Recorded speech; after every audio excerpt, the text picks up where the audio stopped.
Well, I'm wondering if are you one of the former Labour grandees, the likes of the David Blunketts and others, who've been criticising the Labour government, saying you've not been getting to grips with this issue and you're going to have to do more to take on the threat, and the polls suggest it is a very real and present danger to the Labour's chances in the next election, of Nigel Farage's Reform Party.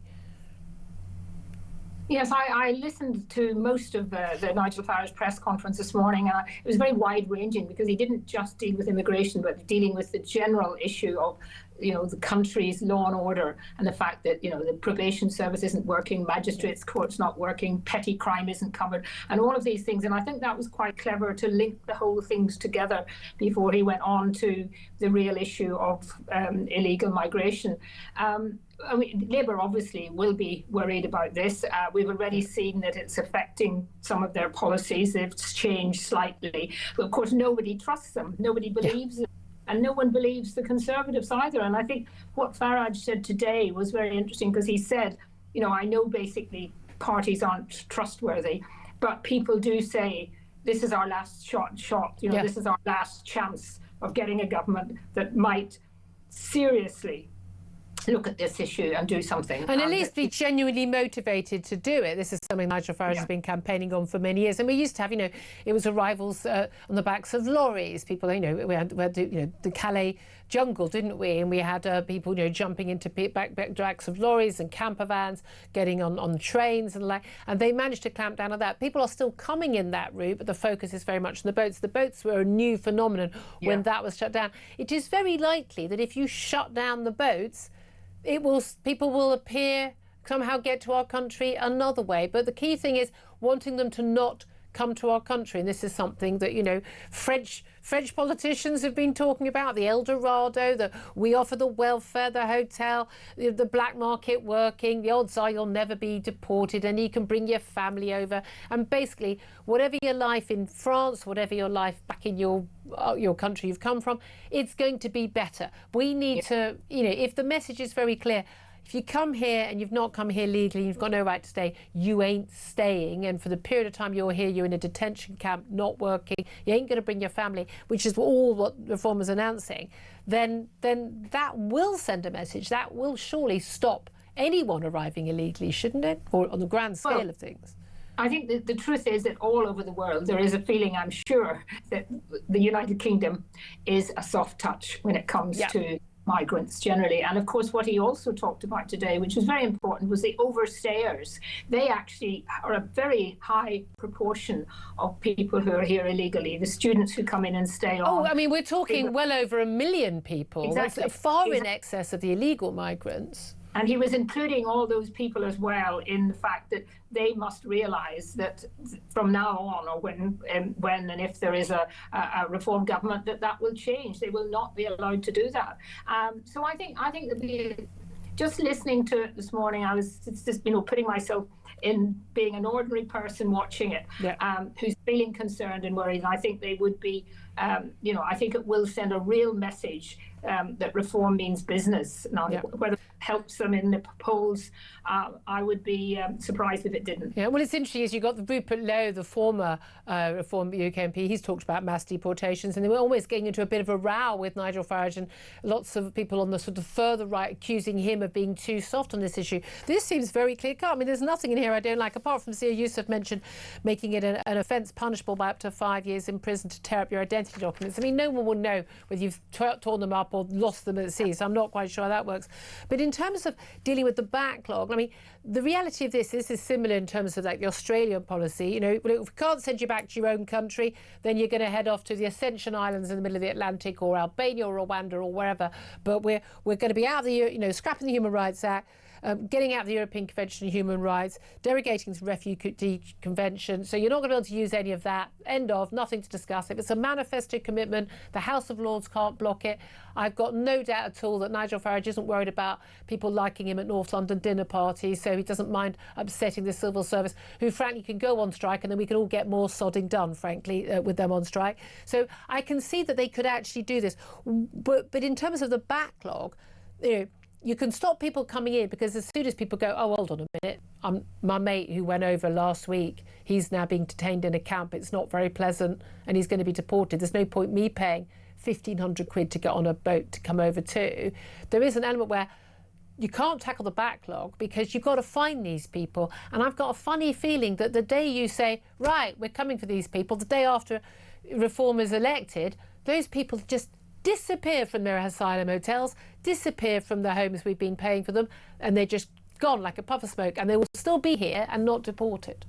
Yes, there is, of course, the caveat that that Reform have put in about the idea that if someone volunteers to go back in a certain period of time, a very short period of time, but if they know that if they can go back then to their own country and be given, a contribution, £2.5 grand money, which is not, not. But it will be a lot cheaper than the cost of us doing it forcefully. So there is an argument. And that would also be an incentive. I think a lot of this is about incentivizing and showing people that the easy touch situation that is over. And of course the other aspect that he was very keen to push was the idea that we could get deals with other countries because we have a Foreign Office aid program that actually puts a lot of money into some of these countries, and if they don't take people back, then we can either stop that or we can stop visas coming from the countries. But it's all about will. It's all about political will, and that's where I think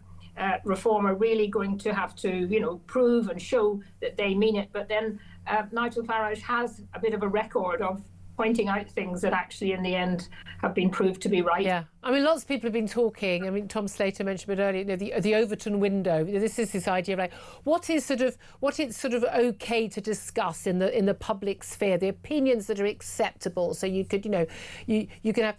I'm very worried about illegal migration, but you can't be worried about legal migration. Or it shifts and shifts. The Overton window has lurched. I mean, it's lurched massively in terms of the.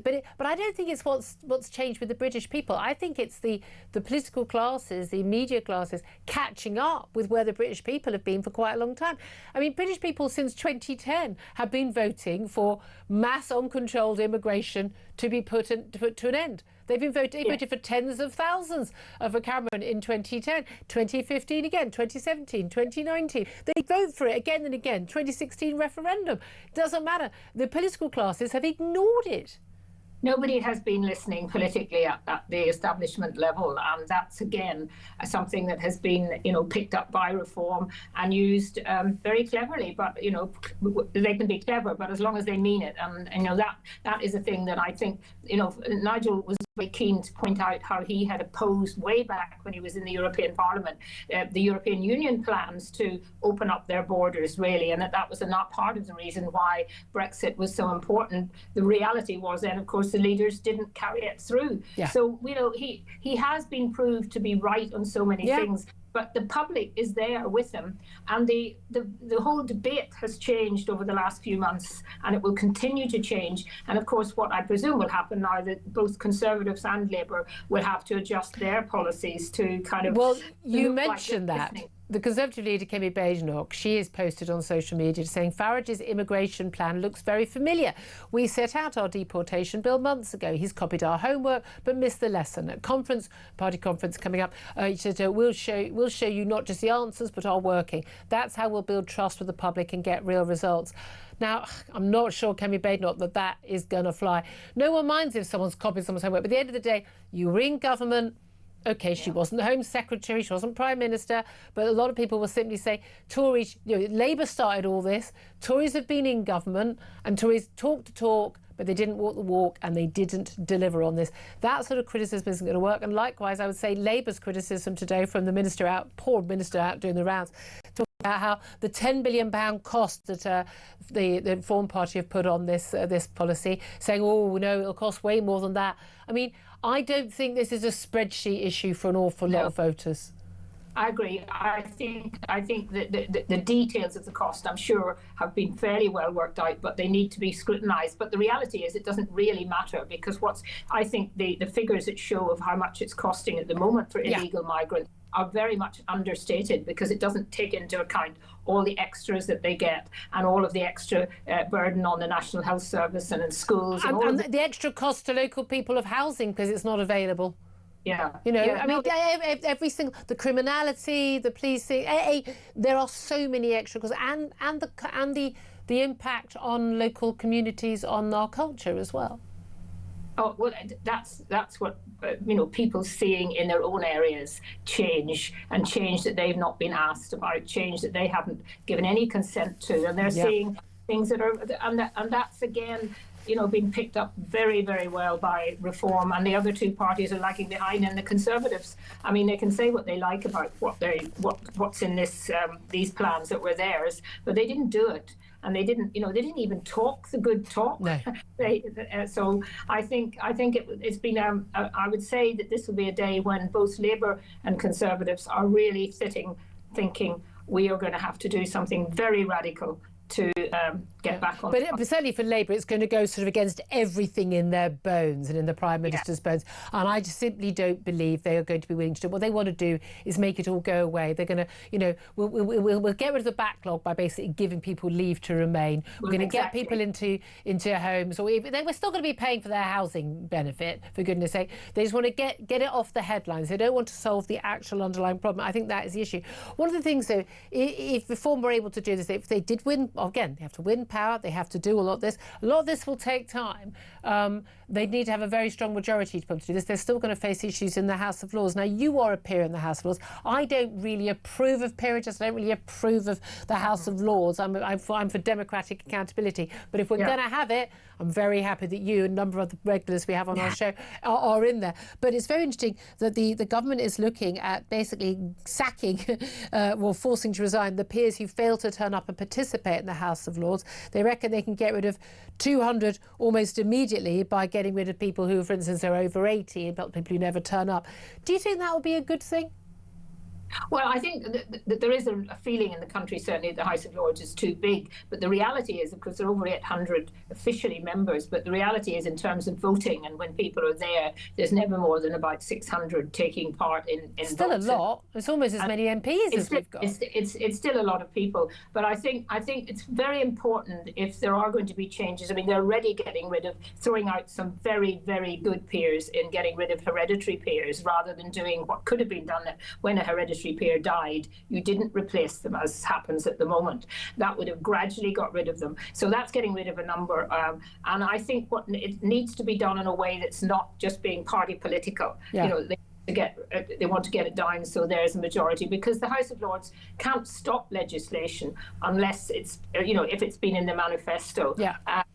But they do tend to pick up an awful lot of nonsense that the House of Commons lets through without any scrutiny. Yeah, and the key thing is having experts or people who've served as ministers. I can understand, but I know a number of people, frankly, who I was at uni with, who were just sort of well-heeled, or they used to go and get Boris Johnson's tea, and those people are peers. I think that's an embarrassment.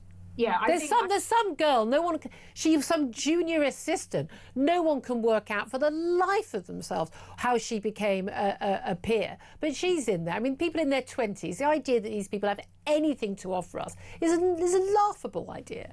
Yeah, I think the whole way it's done is probably needing to be scrutinised, but I don't think that will actually happen, because prime ministers do like to have the ultimate power to be able to put people in, and those of us who've gone in know that. But I think what is important is that it continues to be as independent as possible and scrutinises properly, and that we actually see people there who want to work and be there, and not just there for the title. Absolutely. Baroness Kate Hoey, thank you for joining us, independent peer.